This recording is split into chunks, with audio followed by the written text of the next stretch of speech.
10 देखते हैं। यहां पर कहा है कि पॉइंट पी है और पॉइंट पी पे एक पार्टिकल रखा है, charge Q, mass capital M, ये दोनों हमें फाइंड करने हैं वैसे।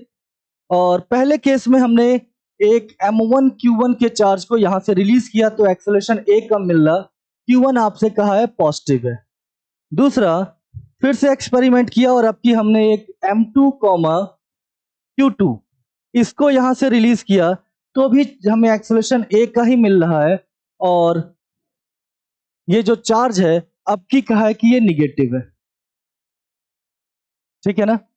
तो पॉजिटिव भी इधर ही आ रहा और निगेटिव भी इधर ही आ रहा, और दोनों ही का एक्सेलरेशन कितना है? ए है, सेम है। ठीक, तो ऐसा केवल एक केस में हो सकता है, अगर ये कैपिटल क्यू जीरो हो और केवल वो इलेक्ट्रोस्टैटिक फोर्स से ही अट्रैक्ट हो रहा हो। ठीक है ना? तो ये दोनों ही केस में यहां मास चाहे जो हो, ये सेम फील्ड डेवलप करेगा, और सेम फील्ड डेवलप करेगा तो सेम एक्सेलरेशन मिलेगा। ठीक, तो इस केस में ये जो P है ये न्यूट्रल होना चाहिए, तो Q की वैल्यू कितनी होनी चाहिए? जीरो। ठीक है ना?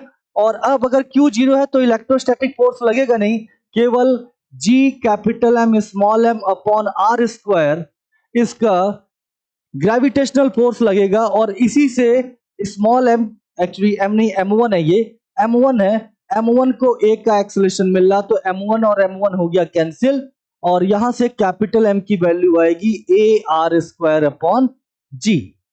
तो राइट आंसर इसका हो जाएगा बी।